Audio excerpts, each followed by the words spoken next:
commencé en 2018 et nous avons initié Make Africa en 2018 avec surtout l'appui de l'ambassade de France, ici représentée. L'objectif premier, c'était en fait d'offrir un cadre d'expression, mais d'offrir surtout un moment de partage de bonnes pratiques en fait au Fab Lab de la sous-région.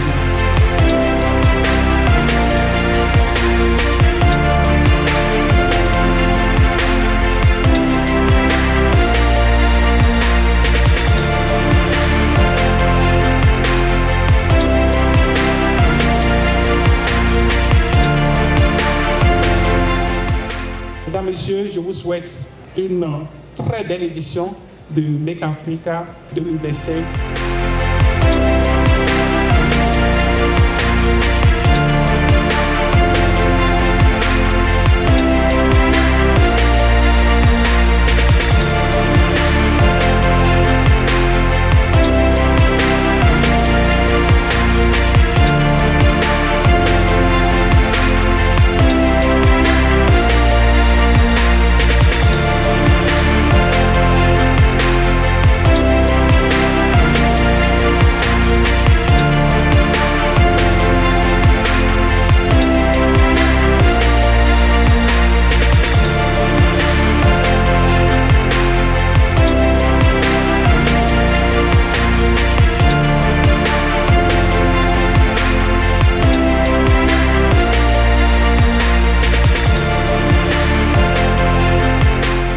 Je participe aujourd'hui à Make Africa et j'ai pu suivre les tables rondes qui se sont déroulées dans cet après-midi et qui m'ont beaucoup émerveillé.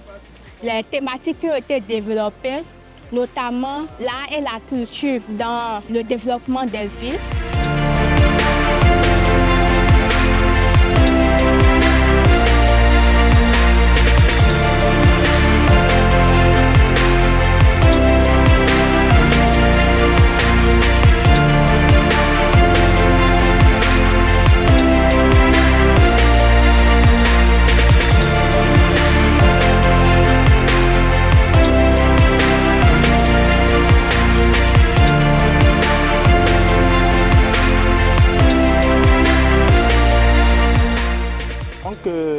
Aujourd'hui, nous allons faire un jeu qu'on appelle Ville en question. Ça, c'est la fresque des villes en question. Vous avez tout type de situation. Vous devrez voir les problèmes qu'il y a sur cette fresque, voir ce qui manque sur cette fresque, apporter des approches de solutions.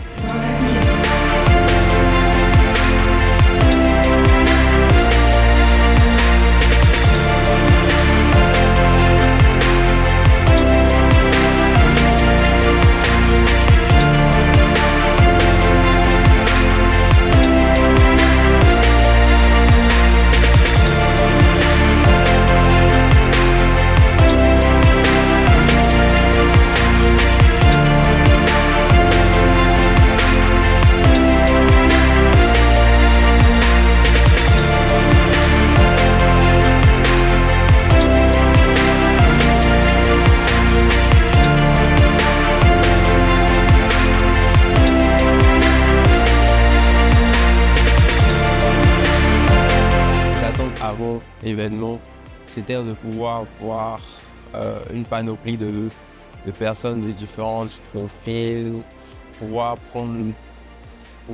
partager leurs connaissances et débattre sur des opportunités futures pour des jeunes étudiants comme nous.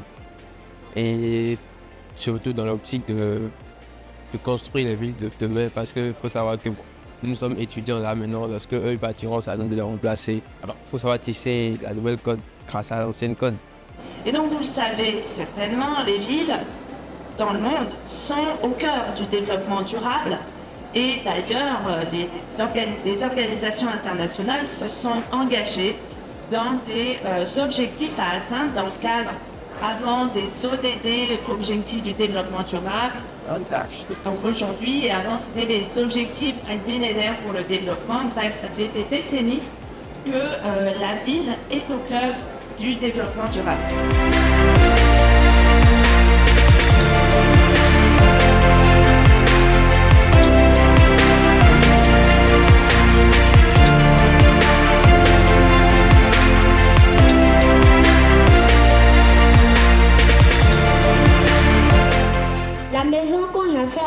plastique, on a réalisé ça avec une imprimante 3D. Mais d'abord, on l'a tracé grâce à un plancher et un ordinateur.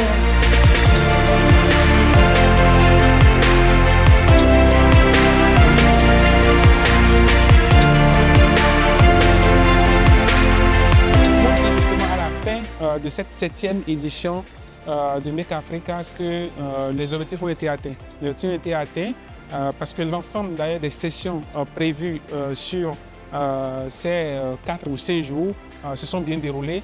On a commencé d'abord par l'Assemblée générale en fait, du réseau francophone des frères d'Afrique de l'Ouest, dont nous avons élu un nouveau bureau. Donc j'ai pris du plaisir justement à passer la main après 2 mandatures. Et après ça, nous avons justement créé un cercle de réflexion et d'échange justement pour les Fab Labs de la sous-région. Donc il y a à peu près la douzaine de pays en fait représentés ici. Et après réellement nous avons commencé les tables rondes, les ateliers et les sessions en fait interactives. Et voilà, donc ce qui a été vraiment le plus intéressant et le plus impactant à mon avis, c'est ce hackathon qu'on a tenu sur cet événement-là, qui a mobilisé en fait des jeunes créateurs de projets de à peu près 8 pays. Et donc qui ont compétit, qui se sont challengés et qui ont sorti vraiment des prototypes de solutions autour de l'agriculture, autour de la mobilité. Et c'est plutôt en fait à notre actif. Et donc c'est l'occasion bien entendu de remercier en fait l'ensemble des partenaires qui ont cru en ce projet-là et qui ont mis des moyens. C'est des ressources financières, c'est aussi des ressources matérielles, donc qui ont investi tout ça pour permettre à ce que effectivement Make Africa puisse demeurer une vraie référence en matière justement d'événements autour de l'innovation technologique sur le continent.